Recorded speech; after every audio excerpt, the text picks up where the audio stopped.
नमस्कार दोस्तों, आप सभी का स्वागत है हमारे YouTube चैनल पे। आज के इस वीडियो में हम लोग जानेंगे यूएन के बारे में। यूएन एक इम्पोर्टेंट संस्था है और इससे जुड़े हुए प्रश्न आपके सभी एग्जाम में बनते हैं।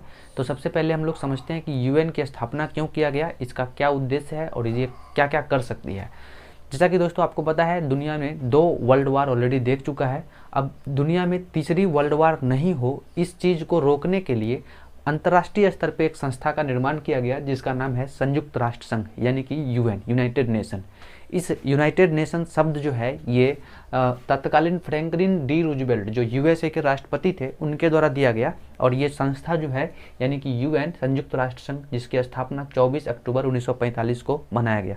यहाँ से 2 प्रश्न हो गए आपके कि पहला प्रश्न आपसे पूछता है कि यूएन जो है शब्द, संयुक्त राष्ट्र संघ जो शब्द है ये किसके द्वारा दिया गया।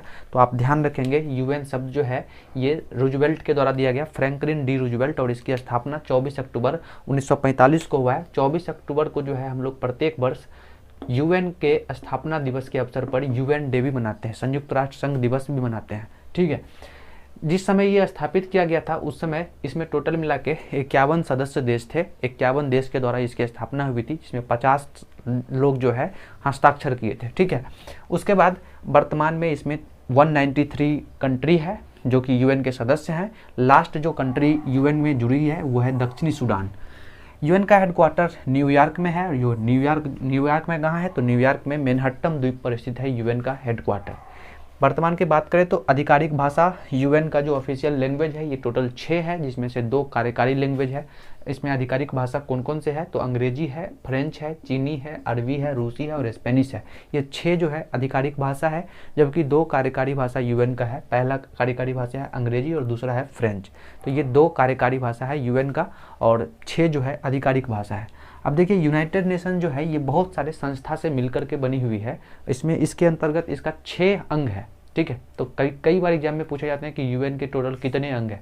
ध्यान रखेंगे यूएन के टोटल 6 अंग हैं। कौन कौन से 6 अंग हैं, तो ये है महासभा, सुरक्षा परिषद, आर्थिक एवं सामाजिक परिषद, चौथा है प्रन्यास परिषद, 5वां है सचिवालय और 6ठा है अंतर्राष्ट्रीय न्यायालय। तो ये 6 यूएन के प्रमुख अंग है। पहला है महासभा, दूसरा है सुरक्षा परिषद, तीसरा आर्थिक और सामाजिक परिषद, चौथा प्रन्यास परिषद और 5वां सचिवालय, 6ठा अंतर्राष्ट्रीय परिषद। आइए बारी बारी से इन सभी अंग को देखते हैं। सबसे पहला अंग हमारा है महासभा। महासभा के बारे में आपको पता होगा, यूएन का सबसे महत्वपूर्ण अंग है यूएन का महासभा। और ये महासभा को हम लोग, चूँकि यहाँ पे सारे देश के लोग एकत्रित होते हैं और अपने अपने मुद्दों को उजागर करते हैं, तो इसीलिए इसको हम लोग कहते हैं विश्व का लघु संसद। जितने भी देश हैं उनके जो शासनाध्यक्ष होते हैं, यानी कि जैसे भारत के प्राइम मिनिस्टर हो गए, ब्रिटेन के प्राइम मिनिस्टर हो गए, इंग्लैंड के यूएसए के, इसके अतिरिक्त जो 193 कंट्री है, इन सभी देश के जो राष्ट्र प्रमुख होते हैं, जो शासन के प्रमुख होते हैं, वो जाते हैं और यहाँ पे एक साल में मीटिंग होता है, तो उस मीटिंग में सभी हिस्सा लेते हैं। तो एक संसद का निर्माण होता है, इसीलिए इसको विश्व का लघु संसद भी कहा जाता है। ठीक है, तो यूएन के महासभा को विश्व का लघु संसद क्यों कहा जाता है, क्योंकि यहाँ पे जितने भी सदस्य देश हैं उन सभी का एक मीटिंग होता है और साल में ये मीटिंग एक बार होता है। कब होता है, तो ये होता है सितंबर के तीसरे मंगलवार को। ठीक है, और इस जितने भी सदस्य हैं इनमें से एक व्यक्ति को इस मीटिंग के लिए अध्यक्ष चुना जाता है। ठीक है, तो इस बार का जो मीटिंग हुआ था 2021 का, ये था 76वां सत्र, यानी कि यूएन का 76 सत्र था। भारत के भी प्राइम मिनिस्टर उसमें गए थे, पार्टिसिपेट किए थे और उन्होंने भी स्पीच दिया था। ठीक है, और कई बार ये भी प्रश्न पूछा जाता है करंट अफेयर के दृष्टिकोण से कि जो इस बार का सत्र हुआ है 76वां, इसके अध्यक्ष कौन बने। तो इस बार 76वां सत्र की जो अध्यक्षता है ये मालदीव के विदेश मंत्री अब्दुल्ला शाहिद को दिया गया था। मालदीव के विदेश मंत्री अब्दुल्ला शाहिद 76वें सत्र की अध्यक्षता किए। तो ध्यान रखिएगा, 2022 में जो आपका यूएन का सत्र होने वाला है ये 77वां होगा। 2021 में 76वां हुआ, जिसके प्रमुखता जो है, जिसकी अध्यक्षता जो है मालदीव के विदेश मंत्री अब्दुल्ला शाहिद के द्वारा किया गया। ठीक है, अब यूएन का जो सबसे प्रमुख अंग आता है यह है कार्यपालिका, मतलब कैसे कैसे काम करेगा, इसके बारे में हम लोग को पढ़ना है यूएन के सुरक्षा परिषद अंग में। ठीक है, सुरक्षा परिषद जो अंग है इसका मेन उद्देश्य है जो यूएन जिसके लिए स्थापित किया गया, मतलब कि विश्व को शांति स्थापित करने के लिए, अब तीसरी बार जो है वर्ल्ड वार ना हो, इस चीज़ को रोकने के लिए, यानी कि अंतर्राष्ट्रीय शांति सुरक्षा बनाए रखने के लिए सुरक्षा परिषद की स्थापना किया गया है। ठीक है, अगर कोई देश मान लीजिए कि कुछ ज़्यादा आतंक मचाता है तो सुरक्षा परिषद के पास अपनी एक बाकायदा फौज होती है, और ये फौज जो है सभी सदस्य देश के माध्यम से तैयार किया जाता है, और भारत का भी इसमें सेना हिस्सा लेती है। ठीक है, तो सुरक्षा परिषद के माध्यम से उस देश पे कार्रवाई कर सकता है यूएन, जो कि अगर मान लीजिए कि कुछ गलत सलत काम किया तो। ठीक है, तो इसलिए इसको दुनिया का पुलिसमैन भी कहते हैं। यूएन के सुरक्षा परिषद जो अंग है इसको दुनिया का पुलिसमैन कहा जाता है, जबकि यूएन का महासभा जो है इसको विश्व का लघु संसद कहते हैं। दोनों में अंतर आपको समझ में आ गया होगा। लघु संसद क्यों कहते हैं? क्योंकि इसमें सारे देश के लोग बैठते हैं, मीटिंग होता है, इसीलिए इसको लघु संसद कह दिए। और चूंकि सुरक्षा परिषद सुरक्षा करता है इसलिए इसको हम लोग दुनिया का पुलिसमैन कहते हैं। ठीक है, इसका उद्देश्य क्या है? इसका उद्देश्य है अंतर्राष्ट्रीय शांति और सुरक्षा को बनाए रखना। इसमें देखिए टोटल 15 सदस्य है। सुरक्षा परिषद के 15 सदस्य होते हैं, और ये 15 सदस्य कौन होते हैं? तो यही 193 में से 15 सदस्य चुने जाते हैं। प्रत्येक 2 साल के बाद इसमें 10 अस्थायी सदस्य का चुनाव होता है और 5 इसमें अस्थायी सदस्य है। अस्थायी सदस्य और अस्थायी सदस्य में अंतर क्या है? तो अस्थायी सदस्य जो होते हैं इनके पास एक वीटो पावर होता है, अस्थायी सदस्य के पास कोई वीटो पावर नहीं होता है। ठीक है, हालांकि इनके पास भी बहुत सारी शक्तियाँ जो है दी जाती है। अस्थायी सदस्य में कौन कौन से कंट्री शामिल है? तो यहाँ ध्यान रखिएगा, यूएसए है, रसिया है, ब्रिटेन है, फ्रांस है और चीन है। यूएसए, रसिया, ब्रिटेन, फ्रांस और चीन। ये यूएसए, रसिया, ब्रिटेन, फ्रांस और चीन यूएन का जो सुरक्षा परिषद है इसके अस्थायी सदस्य है, जबकि अस्थायी सदस्य जो है 10 चुने जाते हैं प्रत्येक साल, ये बदलते रहता है। ठीक है, इनमें से जो सदस्य देश है उनके माध्यम से इनका चुनाव होता है। अभी भारत के बारे में बात करते हैं तो भारत जो है अभी वर्तमान समय में अस्थायी सदस्य के तौर पे यूएन के सुरक्षा परिषद का हिस्सा है, और भारत इसमें 8वीं बार चुना गया था जनवरी में। ठीक है, जनवरी 2021 में भारत चुना गया, और भारत का जो कार्यकाल होगा ये 2023 तक होगा। चूँकि आपको पता है अस्थायी सदस्य जो होते हैं इनका कार्यकाल 2 वर्ष के लिए होता है, मतलब अस्थायी सदस्य 2 साल के लिए चुने जाते हैं। ठीक है, अच्छा देखिए वीटो पावर की बात करते हैं तो वीटो पावर होता क्या है? वीटो पावर का मतलब हुआ कि किसी भी विधेयक पे निषेध लगा देना। ठीक है, जैसे कि भारतीय संविधान में भी वीटो पावर है, आपको पता होगा।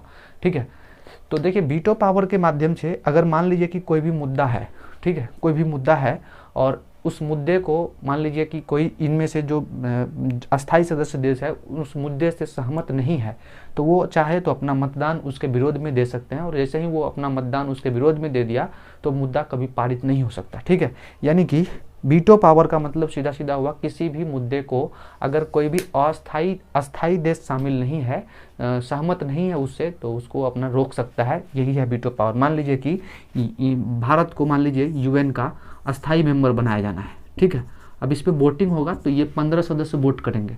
अब ये अपना पड़ोसी चाइना है, चाइना जो है अस्थायी सदस्य है, और चाइना जो है भारत के खिलाफ वोट कर दिया कि नहीं, भारत अस्थायी सदस्य नहीं बन सकता, तो ये 14 देश भी अगर एक हो जाए तब भी भारत को अस्थायी सदस्यता नहीं दी जाती, क्योंकि नहीं दी जा सकती, क्योंकि चीन जो है वीटो पावर के माध्यम से रोक दिया है। ठीक है, तो यही है अस्थायी पावर, वीटो पावर की शक्ति। आपको समझ में आ गया होगा।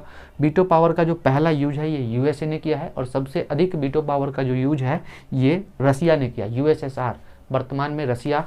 और आपको पता है कि भारत के मुद्दे पर भी रसिया जो है वीटो पावर के माध्यम से भारत के मुद्दे पर भी यूएन में रसिया अपना साथ देता आ रहा है। ठीक है, तो ये है वीटो पावर की शक्ति, जो कि सुरक्षा परिषद के 5 अस्थायी सदस्य को दिया जाता है, और 10 अस्थायी सदस्य भी होते हैं, ये भी ध्यान रखेंगे।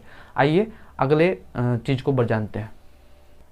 तो दोस्तों अभी आपने देखा संयुक्त राष्ट्र के टोटल 6 अंग है, जिसमें महासभा जिसका हेडक्वार्टर न्यूयॉर्क में है, सुरक्षा परिषद का हेडक्वार्टर भी न्यूयॉर्क में है, आर्थिक एवं सामाजिक परिषद का हेडक्वार्टर भी न्यूयॉर्क में है, प्रन्यास परिषद का भी हेडक्वार्टर न्यूयॉर्क में है, सचिवालय का भी हेडक्वार्टर न्यूयॉर्क में है, और बाकी एक जो छठा है आपका अंतर्राष्ट्रीय न्यायालय, इसका हेडक्वार्टर है न्यूजीलैंड के द हेग में। ठीक है, तो अभी आपने ये भी देखा कि महासभा को हम लोग विश्व की लघु संसद कहते हैं, सुरक्षा परिषद को विश्व का पुलिसमैन कहते हैं। अब हम लोग तीसरे जो संस्था है इसके बारे में जानेंगे, आर्थिक एवं सामाजिक परिषद। आर्थिक एवं सामाजिक परिषद क्या है? देखिए ये जो है एक तरह से कहिए तो एक संस्थाओं का संघ है। ठीक है, इसके अंतर्गत बहुत सारी संस्था आती है, जैसे कि आपने सुना होगा वर्ल्ड ट्रेड ऑर्गेनाइजेशन का, वर्ल्ड लेवल ऑर्गेनाइजेशन का, international ILO international labour organization, world bank, IMF, UNICEF, UNESCO, ये सब जो है इसी के अंतर्गत आती है, आर्थिक एवं सामाजिक परिषद के अंतर्गत ही आती है। ये एक अस्थायी संस्था है जिसमें 54 सदस्य होते हैं। ठीक है, ये 54 सदस्य भी यूएन के ही सदस्य से चुन के आते हैं। इसमें से 1/3 सदस्य जो है प्रत्येक साल रिटायर होते रहते हैं, लेकिन जो रिटायर हो गए वो दोबारा से भी चुने जा सकते हैं, इस बात की भी प्रावधान है। इसकी जो बैठक है वर्ष में 2 बार होती है, एक बार अप्रैल में न्यूयॉर्क में होता है और दूसरी बार इसकी जो बैठक है जुलाई में जनेवा में होता है, क्योंकि जनेवा में भी इसके बहुत सारे संस्था का कार्य हेडक्वार्टर है। इसीलिए ये अपना जो कार्य है ये अपना कार्य संस्था के माध्यम से करती है, यानी कि आयोग के माध्यम से करती है। इसके बहुत सारे आयोग हैं, जैसे कि यूनिसेफ हो गया, ILO हो गया, WTO हो गया, FAO हो गया जिसका मुख्यालय रोम में है, फूड के लिए है, ठीक है, वर्ल्ड बैंक हो गया, IMF हो गया, वर्ल्ड ट्रेड ऑर्गेनाइजेशन हो गया। तो ये सभी संस्था के माध्यम से ये अपना काम करती है। यह है आर्थिक एवं सामाजिक परिषद। इन सब संस्था के बारे में हम लोग अगले वीडियो में पढ़ेंगे, ये बहुत ही इंपॉर्टेंट चीज़ है, तो इसके बारे में भी हम लोग आगे पढ़ेंगे। फिलहाल के लिए हम लोग चौथे पे जाते हैं। जो UN का चौथा अंग है इसका नाम है प्रन्यास परिषद, ठीक है। ट्रस्टशिप इसको बोलते हैं। प्रन्यास परिषद का मतलब होता है ट्रस्टशिप। आप जैसा कि आपको पता होगा ट्रस्टशिप का मतलब हुआ कि उसमें कुछ लोग दान दहेज देंगे और वो ट्रस्ट के माध्यम से अपना काम करेगा। तो UN के पास भी प्रन्यास परिषद था, अभी भी वर्तमान में है, लेकिन अब इसका अस्तित्व जो है ना लगभग समाप्त हो गया है। ये 1994 में 1994 में इसको भंग कर दिया गया था। तो ये प्रन्यास परिषद है, इससे प्रश्न पूछे जाते हैं कि कब भंग किया गया, 1994, आप याद रखेंगे, ठीक है। उसके बाद है हमारा सचिवालय। जो UN का सचिवालय है ये दिन प्रतिदिन के काम का निपटारा करती है, मतलब दैनिक कार्य काम को निपटारा करने के लिए UN का सचिवालय काम करता है। इसके जो प्रमुख होते हैं उनको महासचिव हम लोग कहते हैं। और अभी वर्तमान समय में इसके जो महासचिव है, यानी कि सचिवालय के जो महासचिव है वो हैं अंटोनियो गुतेरस, ठीक है। अंटोनियो गुतेरस पुर्तगाल के हैं, ये 9वें नंबर के महासचिव हैं। पहले नंबर के थे आपके त्रिंगवेली जो कि नॉर्वे के थे, और 8वें नंबर के आपके बान की मून थे। और इसमें ये भी पूछा जा सकता है 9वें नंबर के कौन है, तो 9वें नंबर के अभी वर्तमान वाले अंटोनियो गुतेरस है। और जो फर्स्ट होते हैं, जो फर्स्ट जो है फर्स्ट अफ्रीकी देश के हैं ये बुतरस घाली। ये भी प्रश्न कई बार पूछा जा चुका है एग्जाम में, तो इसलिए मैंने यहाँ लिख दिया। बुतरस घाली पहले व्यक्ति हैं अफ्रीकी मुल्क के, अफ्रीकी कंट्री से, जो कि बुतरस घाली बने थे सचिवालय के महासचिव, ठीक है। और पहले याद रखेंगे त्रिंगवेली, 9वें अभी वर्तमान के अंटोनियो गुतेरस, ठीक है। तो ये सब आपको याद रखना है। इसके बाद UN का जो लास्ट अंग है इसको हम लोग कहते हैं अंतर्राष्ट्रीय न्यायालय। अंतर्राष्ट्रीय न्यायालय एकमात्र ऐसा UN का अंग है जिसका मुख्यालय जो इसका हेडक्वार्टर जो है न्यूयॉर्क से बाहर है, मतलब कि द हेग में है। और द हेग कहाँ पड़ता है, ये नीदरलैंड में पड़ता है, ठीक है। तो नीदरलैंड में द हेग में पड़ता है अंतर्राष्ट्रीय न्यायालय का हेडक्वार्टर। इसमें टोटल मिला के एक तरह से समझे कि इसका काम क्या है, तो इसका काम है एक्चुअल में न्याय देना, ठीक है। अंतर्राष्ट्रीय लेवल पे किसी भी विवाद का निपटारा करना इसका काम होता है। तो ये एक तरह से कोर्ट है, ठीक है। इसमें 15 न्यायाधीश है टोटल मिला के, और इसके जो न्यायाधीश का कार्यकाल होता है 9 साल के लिए, यानी एक न्यायाधीश जो है 9 वर्ष के लिए चुने जाते हैं, ठीक है। एक न्यायाधीश का कार्यकाल 9 वर्ष। अगर कोई मुद्दा पे मान लीजिए कि मीटिंग करना है या फिर बैठना है, तो इसके लिए कम से कम 9 न्यायाधीश का होना जरूरी है, मतलब कि कोरम पूरा करने के लिए 9 न्यायाधीश का होना जरूरी है। इसकी भाषा की बात करें तो इसमें इंग्लिश और फ्रेंच, इसका 2 भाषा में अंतर्राष्ट्रीय न्यायालय में काम होता है। और इसके वर्तमान में न्यायाधीश है दलवीर भंडारी, और इसके पहले न्यायाधीश थे बेनेगल रामाराव, ठीक है। इनका कार्यकाल 9 वर्ष के लिए होता है, तो आपको ध्यान रखना है। और दलवीर भंडारी जो है भारत के ही हैं, तो ये भी आपको ध्यान रखना है। तो ये था दोस्तों UN, और उम्मीद करते हैं आपको UN के बारे में जितने भी इम्पोर्टेंट शब्द थी, जो भी इम्पोर्टेंट संस्था थी उसको मैंने बता दिया। अब बच गया ये आर्थिक एवं सामाजिक परिषद के कुछ संस्था, तो इसको भी मैं पढ़ाऊँगा। तो आज का ये वीडियो कैसा लगा आप कमेंट करके जरूर बताइएगा, और साथ साथ अगर अच्छा लगा तो इस चैनल को सब्सक्राइब जरूर कर लीजिएगा और वीडियो को अपने दोस्तों के साथ जरूर शेयर कीजिएगा। Thank you very much, God bless you all, take care.